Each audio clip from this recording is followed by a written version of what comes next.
أرست زينام قدامي مينستر رابي أحمد بعد تمكت مخنيات بمبقبار ناينكو عبس حكم ملغتي أم خلاليفون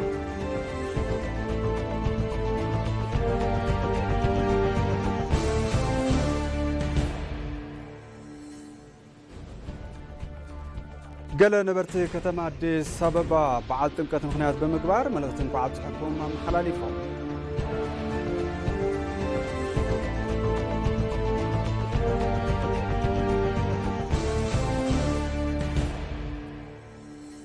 كاب زيناو صاي قدامي مينستر اسرائيل بنيامين نتانياهو اب غزا زلو غونص انتبقى حتى هاجرنت فلسطين زبركت كم زقاومون امريكا غنصو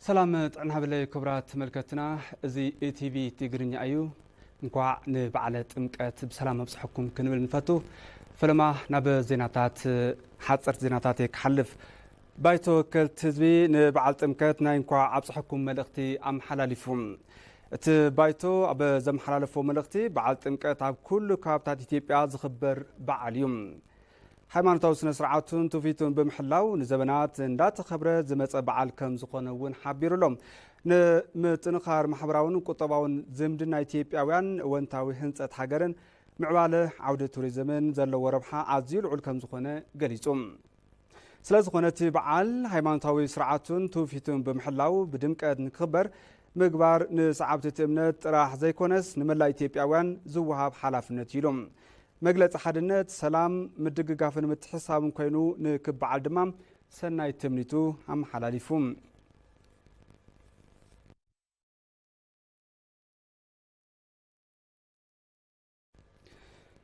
قدامي مينستر دكتور أبي أحمد بعد تمكت مخنيات بمقبار ناينكو عبصحكم ملغتي أم حلاليفهم ثم قدامي مينستر أبا زم حلالفو ملغتي بعد تمكت تنتنقبر كاب حيمانتاون بحلاون قدات بتوسخي نقوع زدك سبات تقانتي زخون نقرات نكن حاسب حاضرة يبليلهم كم هاجر نصرحهم سرعتي كلت علامات زلوهم يوم بمبال هاجر ناي مرحانن نقالوت مقدي ناي مرأين كم زخون ونابريهم ኢትዮጵያ በብዙሕ ጸገማት ዝሓለፈት ሃገር ብምዃናም ክርስቶስ ንኣዳም ከም ዝሓዝነላ ትደሊ እያ እውን ኢሎም ብተወሳኺ ክርስቶስ ከም ኣዳም ብምዃን ሸኽሙ ከም ዝተሸከመሉ ልክዕ ጾራ ዘቕንለላ ከም ትደሊ እውን ተዛሪቦም ሎሚ ሃገር ንምድሓን እንትንሰርሕ ኣብ ልዕሊ ሃገር ተወሳኺ ቆስሊ ንምምጻእ ዝሰርሑ ተሳዒሮም ምትራፎም ግን ዘይተርፍ እዩ ኢሎም ሃገር ንምድሓን እንሰርሖም ስራሕቲ برهانم كل علو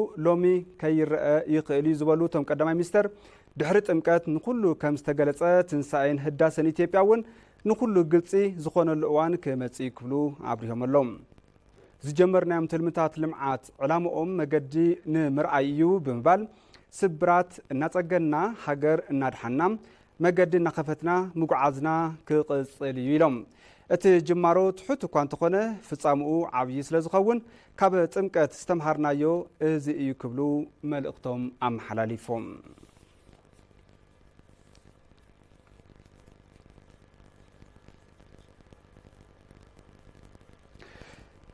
ቀዳማይ ሚኒስትር አብይ አሕመድ ምስ ፕሬዝዳንት ዩጋንዳ ዩዌሪ ሙሴቪኒ ተዛትዮም እቲ ዘተ ኣብ ክልቲኣውን ዘባውን ዛዕባታት ጠመተ ዝገበረ ከም ዝኾነም ቶም ቀዳማይ ሚኒስትር ኣብ ማሕበራዊ ሚድያኦም ገሊጾም ኣሎም ዩዌሪ ሙሴቪኒ ጉባኤ ጎስጓስ ዘይሻራዊ ሃገራት ብምትንጋዶምን ንዘካየድዎ ክልቲኣውን ዘባውን ዘተታት እቶም ቀዳማይ ሚኒስትር ኣመስጊኖም ብተዛማዲ ዜና ቀዳማይ ሚኒስትር አብይ አሕመድን ልኡኾምን ኣብ ኡጋንዳ ካምፓላ ዝነበሮም ጻንሒት ብምዝዛም ናብ ኢትዮጵያ ተመሊሶም እቶም ቀዳማይ ሚኒስትርን ልኡኾምን ኣብ ጉባኤ ርእሳነ ብሄርን ርእሳነ መንግስታትን ጎስጓስ ዘይሻራዊ ሃገራት ንምስታፍ ናብ ኡጋንዳ ካምፓላ ኣምሪሖም ከም ዝነበሩ ይፍለጥ ኣብ ጻንሒቶም ድማ ጎናጎኒ ተኣኼባ ምስ መራሕቲ ዝተፈላለዩ ሃገራትን ሓለፍቲ ትካላትን ተዛትዮም እዮም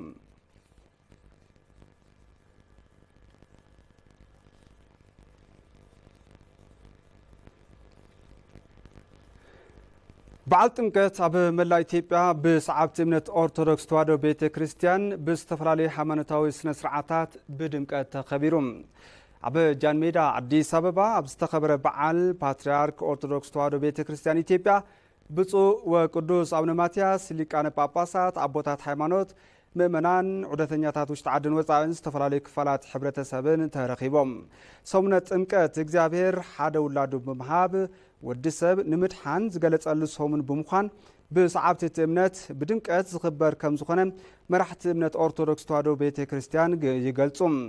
እግዚአብሔር ሓደ ውላዱ ንዓለም እንትገልጽ ብፍጹም ርህራሄ ካብ ኃጢአትን በደልን ብምርሓቅ በሃይማኖታውን እወንታውን ስራሕትን ክንነብርን ኣብ መንጎ ደቂ ሰባትን ፈጣርን ምሕረት ንክህሉን እዩ ድማ ኢሎም።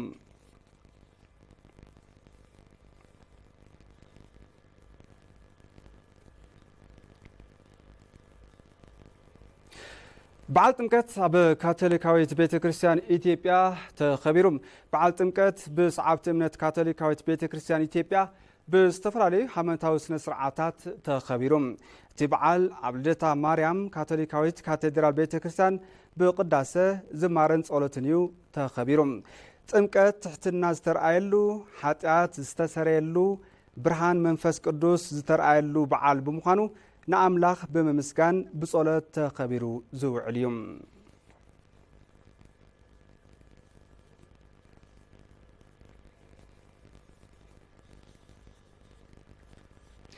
ተመልከቲ ሕዚ ድማ ናብ ዝርዝር ዜናታት ክሓልፍ።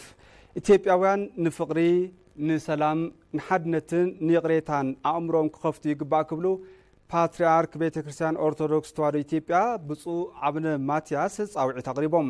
በዓል ጥምቀት ኣብ አዲስ አበባ ጃን ሜዳ ብድሙቕ ኩነታት ተኸቢሩ። ኣባዲ ደመቀ ተወሳኺ ኣለዎ። በስመ አብ ወወልድ ወመንፈስ ቅዱስ አሐዱ አምላክ አሜን። በዓል ጥምቀት ኣብ አዲስ አበባ ባህረ ጥምቀት ጃን ሜዳ ብድምቀት ተኸቢሩ።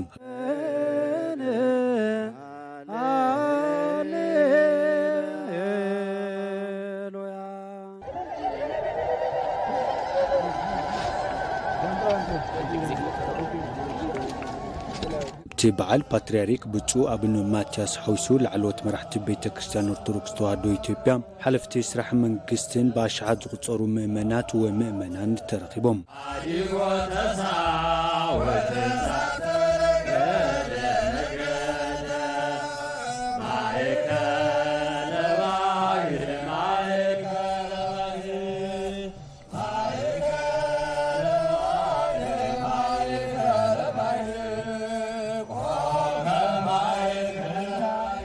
ከንቲባ ምምሕዳር አዲስ አበባ ብምውካል ኣብቲ በዓል መልእኽቲ ዘመሓላለፋ ዶክተር ሂሩት ካሳሁን በዓል ጥምቀት ሰላም ዝስበኸሉ በዓል ብምዃኑ ንፖለቲካዊ ረብሓ መፈጸሚ ክውዕል ከም ዘይግባእ ገሊጸን። እንደዚህ ያሉ በዓላት በመሰረቱ ሰላም የሚሰበክባቸው መሆናቸው በዓላቶቹ ከምዚኦም ዝበሉ በዓላት ሰላም ዝስበኸሎም ብምዃኖም ንፖለቲካዊ ዕላማን ጽላእትን መፈጸምታ ከምኡ ድማ ሰላም ካብ ምህዋኽ ርሕና ከነኽብሮም ይግባአና። በዓላትና በሓጎስ ዝኽበሩ ሰላም እንትህሉ ስለ ዝኾነ ኣብ ኢትዮጵያ ዝትግበር ጻዕር ሰላም ብምስፋሕ ብሓድነት ብምኽባር ሓጎስና ሙሉእ ንኽኸውን ኩላትና ብጽሒትና ንፈጽም። በጋራ በማክበር ደስታችንን ፍጹም እንዲሆን ሁላችንም የየበኩላችንን ድርሻ እንወጣ። ሚኒስትር ባህልን ስፖርትን ቀጀላ መርዳሳ በወገኖም በዓል ጥምቀት ኣብ መንጎ ህዝቢ ሰላምን ፍቕርን ንኽነግስ ዓብዪ ግደ ዘለዎ በዓል ብምዃኑ ክንሕልዎን ክንከናኸኖን ይግባእ ክብሉ ኣብቲ በዓል ኣብ ዘስምዕዎ መደረ ሓቢሮም። ዕለቱ በማህበረሰባችን መካከል ምንም አይነት የልዩነት ድንበሮች እንዳይታዩ እዚ ዕለት ኣብ መንጎ ማሕበረሰብ ፍልልያት ንክህሉ ዝገብር በዓል ብምዃኑ ንህዝብና ሰላምን ፍቕርን ዓብዪ ረብሓ ኣለዎ። ከምዚኦም ዓይነት ጸጋታትና ክንሕልዎምን ክንከናኸኖምን ይግባእ። በሚገባ አውቀን ልንጠብቃቸውና ልንንከባከባቸው ይገባናል። ኢትዮጵያውያን ንሰላም ንፍቕሪ ንይቕሬታን ንሓድነትን ኣእምሮኦም ክኸፍቱ ይግባእ ክብሉ ፓትርያርክ ቤተ ክርስቲያን ኦርቶዶክስ ተዋሕዶ ኢትዮጵያ ብፁዕ ወቅዱስ አቡነ ማትያስ ሃይማኖታዊ ጻውዒት ኣቕሪቦም። እግዚአብሔር በዚሁ ዕለት እኛን ለመቀበል ሰማያዊ በሩን እንደከፈተልን እኛ ኢትዮጵያውያንም አእምሮአችንን ከፍተን እግዚአብሔር ንዓና ንምቕባል ኣብዚ ዕለት ኣፍ ደገ ሰማይ ከም ዝተኸፈተልና ንሕና ኢትዮጵያውያን ድማ ኣእምሮና ኸፊትና ንምትሕግጋዝ ንሰላም ንፍቕሪ ንሓድነት ንይቕርታን ማዕርነትን أبرتعنا نكنسرح تعويعتنا بشم እግዚአብሔር نمحلالف መልካም በዓለ ጥምቀት ያድርግልን። እግዚአብሔር ኢትዮጵያንና ሕዝቦቿን ይባርክ ይቀድስ። ወስብሐት ለእግዚአብሔር አሜን። አዲጎ ተሳወተ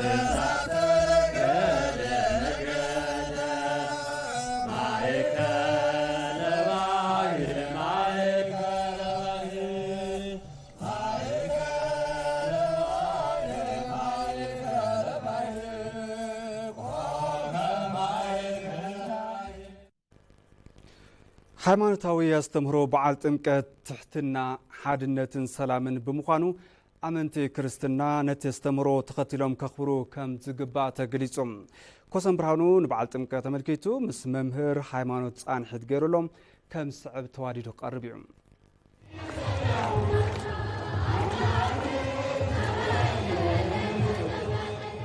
በዓል ጥምቀት ለምዘበን ከምቲ ልሙድ ብዝተፈላለዩ ምድላዋት እናተኸብረ ይርከብ። ሃይማኖታዊ ትሕዝቶን አስተምህሮን በዓል ጥምቀት እንታይ ይመስል ክንብል ኣበ ቅዱስ ራጉኤል መምህር መጽሓፍቲ ዝኾኑ መጋቢ ሐዲስ ዓይነ ኩሉ ኃይለ ሓቲትናዮም እንትምልሱም ክርስቶስ ልክ ቅድም እንደነገርኩ ያደረጉትን ነገር ያደረገውን የሰራውን ለኛ የከፈለውን እያሰብን የምናደርግበት ነው። ክርስቶስ ዝገብሮ ነገር ንዓና ዝኸፈሎ ዋጋ ሁሉ እናሓሰብና እንትግብረሉ እዩ። ናይ ጥምቀት አስተምህሮ ማለት ምጥሓል እዩ ኢልና ኢና። እዚ ክንብል ከለና ግና ኣበ መንፈሳዊ ስራሕቲ ምጥሓል ማለትና እዩ። ዮሐንስ ክርስቶስ እንትመጽእ ትሕትና እዩ ኣርእዩ። ድሕሪኡ እውን ንሱ ብዝደለዮ መልክዕ እዩ ኣጠሚቕዎ። እንተጠምቆ ድማ ዘይተገለጸሉ ነገር ገይሩ እዩ። እዚ አስተምህሮ ብዝግባእ መልክዑ ክርስቶስ ንዮሐንስ ኢሉ ከምዚ ገበሮ ትሕትና መምህራን እውን እንትመጹ የርእይዎ እዮም። ቤተ ክርስቲያን ተምህሮ በተግባር ይፍጽሙ ማለት እዩ። እዚ ማለት በአከዳድና፣ በአካሄዳ፣ በአሰዳድራ፣ በአራያ፣ በምጥማቅን በተግባር ዝፍጸም እዩ። በዓል ጥምቀት ከመይ ክኽበር ኣለዎ ንዝብል ሕቶ እንትምልሱ ድማ ካብ ክርስቶስ ክመሃርዎ ዝግብኦም ኩሉ ክመሃሩ ይግባእ ይብሉም። እና እንዴት ነው ማክበር ያለባቸው ኦርቶዶክሳውያን ካል ኦርቶዶክሳውያን ከመይ ከኽብርዎ ኣለዎም እንተይልና ካበ ክርስቶስ ክመሃርዎ ዝግባእ ነገር ክመሃሩ ይግባእ። አስተምህሮ ክርስቶስ ንክርስቶስ ምስዓብ እዩ። ኣነ ዝገበርክዎ ነገር ግበሩ እዩ ዝበለና። ንክርስቶስ ይፈትዎ እየ ክርስቶስ ምሳይ ኣሎ ዝብል ሰብ እንተሃልዩ ኣነ ብዝኸድክዎ መንገዲ ክኸይድ ይግባእ ይብል። ክርስቶስ ንኹሉ ሓደ ገበረ፣ ሰላም ኣምጽአ፣ ሓድነት ኣምጽአ። ኣብ ላዕሊ ዝነበረ ብትሕትና ናብ ታሕቲ ወረደ፣ ትሕትኑ ኣርአየ ኢልና እንተተዛሪብና ንሕና ድማ ናቱ ኣሰር ክንስዕብ ኣለና ማለት እዩ። ብፍላይ ሕዚ ዘለናሉ ዘበን ዘበናውነቱ ሓሊፍዎ ድሕሪ ዘበናውነት እዩ ዘሎ። ዘበናውነት ክሳብ ቀረባ እዋን ኣሎ ዘበናውነት ኣምጽአ፣ ጣጣ ድማ ድሕሪ ዘበናውነት ዝበሃል ኣምጽኡ ኣሎ። እዚ ብጣዕሚ ሓደገኛ እዩ። ሰብ ስለ ዓርሱ ጥራሕ እምበር ስለ ካልእ ዘይሓስበሉ ዘበን ማለት እዩ። ስለ ዝኾነ ካብዚ ምውፃእ የድሊ። መቸስ ንፈጣሪ ይፈቱ እየ ዝብል ሰብ ኣበ ጥቕኡ ዘሎ ሓው እንተዘይፈትዩ ይፈቱ ክብል ኣይኽእልን። ምኽንያቱ ፈለማ ክርስቶስ ማለት እቲ ሕዚ ዘሎ ሓው እዩ። ንዑ እዩ ክፈትዎ ዝግባእ። ስለዚ ንስንሳትና ንፋትወሉ፣ ንፋቐረሉ፣ ሓድነት ንሰብከሉ፣ ሰላማዊ አስተምህሮ እንመሃረሉ ስለ ዝኾነ ክንግንዘብ ይግባእ። ገለ ነበርቲ ከተማ አዲስ አበባ በዓል ጥምቀት ምክንያት ብምግባር መልእክቲ እንኳዕ ኣብፅሕኩም ኣመሓላሊፎም። ሰዓብቲ እምነት ክርስትና በዓል ጥምቀት ኢየሱስ ክርስቶስ እንተብዕሉ ሰናይ ተግባራት ብምፍጻም ክኸውን ከም ዝግባእ ወሲኾም ሓቢሮም። ሙሉ ብርሃን ግርማይ ኣዘራሪባቶም ኣላ ተኸታቲልና ንመለስ።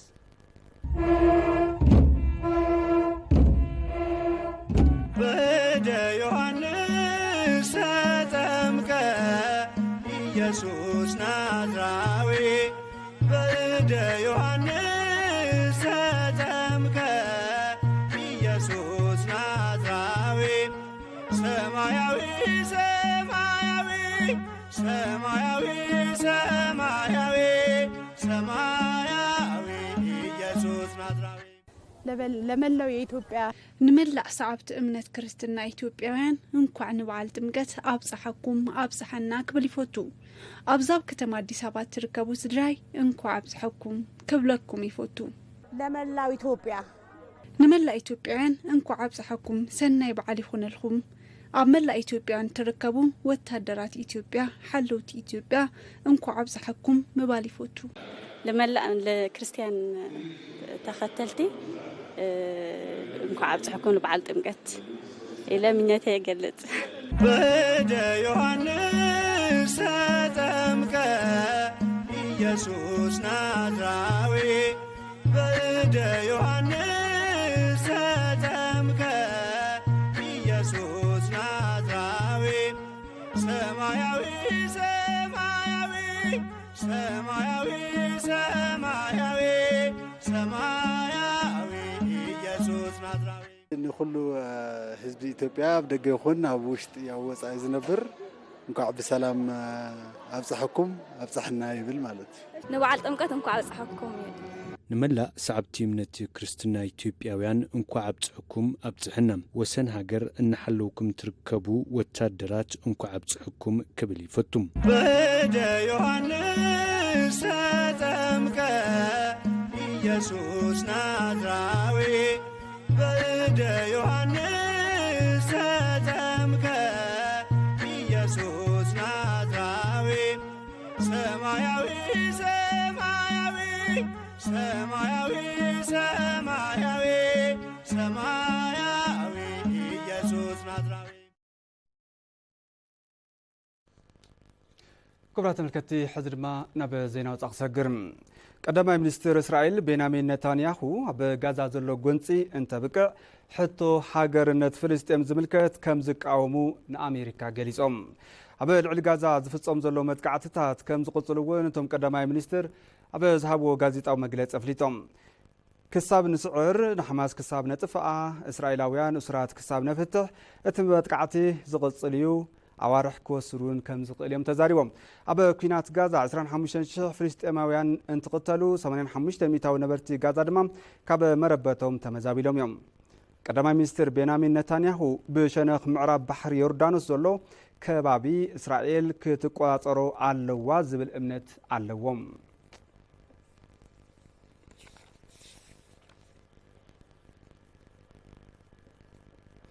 كبرات ملكتي أبا موداتا قند زيناتات زعلت كزخاخركم قدماي منستر أبي أحمد بعد تمكات مخنيات بمقبار ناينكو عبصحكم ملأختي أم حلاليفهم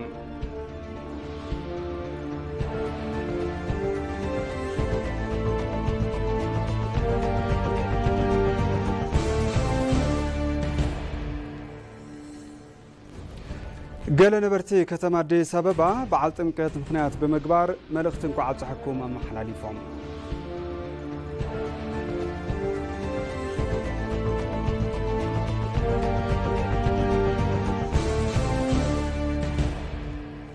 كوصاي قدماي منستر إسرائيل بنيامين نتانياهو أب غازا زلو غونصي انتبقى حتى حاجرنت فلسطين زملكت كم زقاومو نامريكا غليصوم